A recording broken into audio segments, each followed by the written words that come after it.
بہت پرانے زمانے کی بات ہے۔ عبداللہ نام کا ایک کھجور فروخت رہتا تھا۔ عبداللہ ایک سادہ زندگی گزارنے والا غریب آدمی تھا۔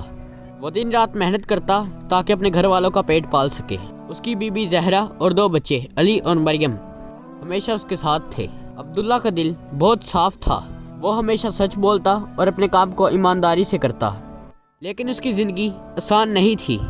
عبداللہ کا چھوٹا سا سٹول تھا جہاں وہ کھجوریں بیچتا تھا، اور عبداللہ کا کام اتنا نہیں چل رہا تھا۔ گاؤں کے لوگ عبداللہ کا مذاق اٹھاتے اور کہتے کہ وہ ایک غریب آدمی ہے جو کبھی بھی ترقی نہیں کر سکتا۔ کبھی کبھار لوگ عبداللہ اور اس کی بیوی کو تانے دیتے اور کہتے یہ لوگ غریب ہی رہیں گے، ان کی زندگی میں کبھی کوئی بہتری نہیں آئے گی۔ گاؤں کے لوگ ہمیشہ اس کی حالت پر ہنستے اور عبداللہ کی محنت کو معمولی سمجھتے۔ اس کا معلوم یہ تھا کہ وہ صبح سویرے اٹھتا، کھجوریں معلوم کرتا، پھر اپنے سٹول پر بیٹھتا۔ جب بھی لوگ اسے دیکھتے تو اس کے ساتھ مذاق کرتے، تمہارے پاس کچھ بھی نہیں، تمہاری زندگی بس یہی کھجورے کا خواب ہے۔ عبداللہ ان سب کی باتوں کو خاموشی سے سنتا اور دل میں سوچتا کہ یہ سب وقت کی بات ہے، اللہ کی رضا کے لیے محنت کرنا صحیح ہے۔ لیکن زہرا عبداللہ کی بیوی لوگوں کے تانے سن کر پریشان ہوتی تو وہ عبداللہ سے کہتی، میرے شوہر، ہم جتنی بھی محنت کرتے ہیں اس کا کوئی بھی فائدہ نہیں ہوتا، لوگ ہمیں مذاق کا نشانہ بناتے ہیں۔ عبداللہ ہمیشہ اسے تسلی دیتا، بیوی اللہ پر بھروسہ رکھو، اس کا وعدہ ہے کہ ہر محنت کا بدلہ ملتا ہے۔ ایک دن عبداللہ اپنے سٹول پر بیٹھا ہوا تھا، ابھی ایک عورت اس کے پاس آئی۔ وہ تھکی اور پریشان لگ رہی تھی، اس کے ہاتھ میں بس چند سکے تھے اور وہ عبداللہ سے کھجوریں خریدنے آئی۔ عبداللہ نے اسے کہا، بی بی آپ بے فکر ہو کر کھجوریں لے جائیں، اللہ کا رزق کبھی ختم نہیں ہوتا۔ بوڑھی عورت نے عبداللہ کا شکریہ ادا کیا اور کھجوریں لے کر چلی گئی۔ عبداللہ کی یہ بات عبداللہ کے دل میں چھا گئی، کیونکہ وہ جانتا تھا کہ یہ رزق جو اس نے دیا اللہ کے حکم سے آیا تھا۔ چند دنوں بعد عبداللہ کی زندگی میں ایک اہم واقعہ پیش آیا۔ اس دن ایک اجنبی شخص آیا جس کا لباس صاف اور معیاری تھا۔ وہ عبداللہ کے قریب آیا اور بولا، مجھے خوب ساری کھجوریں چاہیے، جتنی بھی آپ کے پاس ہوں۔ عبداللہ نے سر ہلایا اور پوچھا، آپ کتنی کھجوریں لیں گے؟ جو بھی آپ کے پاس ہو بس مجھے جلدی دے دیں۔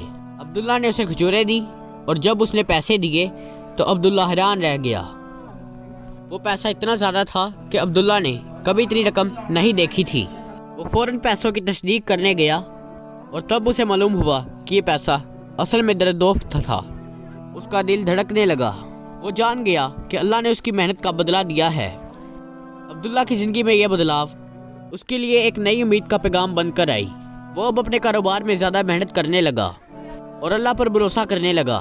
کچھ دن بعد گاؤں کے لوگوں نے عبداللہ کی کامیابی کے بارے میں سنا اور وہ سب حیران ہو گئے۔ جن سب لوگوں نے پہلے اس کا مذاق اڑایا تھا اب وہ سب اس کی عزت کرنے لگے، لیکن اس کے دل میں کبھی بھی یہ بات نہیں آئی کہ وہ ان لوگوں سے کبھی بھی انتقام لے۔ عبداللہ ہمیشہ ان سب کو مسکرا کر جواب دیتا کہ یہ سب اللہ کی مدد سے ہوا ہے، میں نے تو بس اپنی محنت کی۔ ایک دن جب عبداللہ اپنے سٹول پر بیٹھا ہوا تھا، کچھ گاؤں کے لوگ اس کے قریب آئے اور اس سے معذرت کی، ہمیں معاف کرنا عبداللہ، ہم نے تمہیں مذاق کا نشانہ بنایا، لیکن اب ہم نے تمہاری محنت دیکھ لی ہے۔ عبداللہ نے ہنستے ہوئے جواب دیا، کوئی بات نہیں، ہم سب انسان ہیں، اللہ کی رضا میں ہر کام کرنا ضروری ہے۔ عبداللہ کی کامیابی کے بعد اس کا کاروبار مزید بڑھ گیا اور اس کے سٹال پر گاہکوں کی لائن لگنے لگی۔ ظاہرہ نے اپنے شوہر کی محنت کو سراہا اور کہا، میرے شوہر، تمہاری محنت اور اللہ پر ایمان نے ہماری زندگی بدل کر رکھ دی۔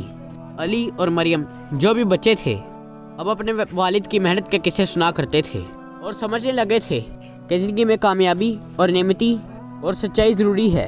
عبداللہ نے اپنے پریوار والوں کو بتایا، ہم نے جو سیکھا وہ یہی ہے کہ زندگی میں محنت کا بدلہ ملتا ہے، مگر اگر نیت صاف ہو تو اللہ کبھی مایوس نہیں کرتا۔ اب عبداللہ اور اس کی فیملی خوشحال ہو گئے تھے اور عبداللہ کا کاروبار مزید آگے بڑھتا جا رہا تھا۔